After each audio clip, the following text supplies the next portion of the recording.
বাবা গলায় রশি লাগিয়ে ফাঁসি টাড়িয়ে মৃত্যুর কোলে ঢলে পড়ে। কেন ঢলে পড়ে?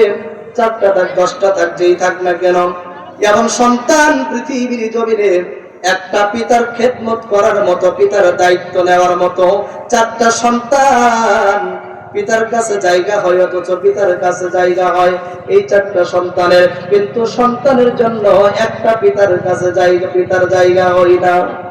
শেষ পর্যন্ত বেছে নিতে হয়, হয়তো রেল লাইনের পাশে বসে রেল লাইনের গাড়ির ভিতরে পড়ে মরে, অথবা গলায় রশি লাগিয়ে 70 বছর বয়সেও তাকে ফাঁসিতে ঝুলতে হয়।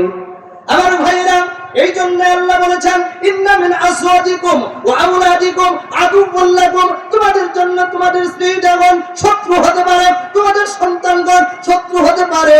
ফাহযারুহুম, খবরদার সতর্ক থাকো, তোমরা সতর্ক থাকো। আমার ভাইরা, এই সন্তানটাও এক সময় পিতামাতাকে ত্যাগ করে দেয়। আবার অনেক মানুষেরাই রয়েছে সন্তানের জন্য কোনটা হালাল কোনটা হারাম, কোনটা হালাল কোনটা হারাম, ওয়াল হালালু বায়্যিন ওয়াল হারামু বায়্যিন, যদিও হারামটা স্পষ্ট হালালটাও স্পষ্ট, সব কিছু স্পষ্ট করে দেওয়া হয়েছে।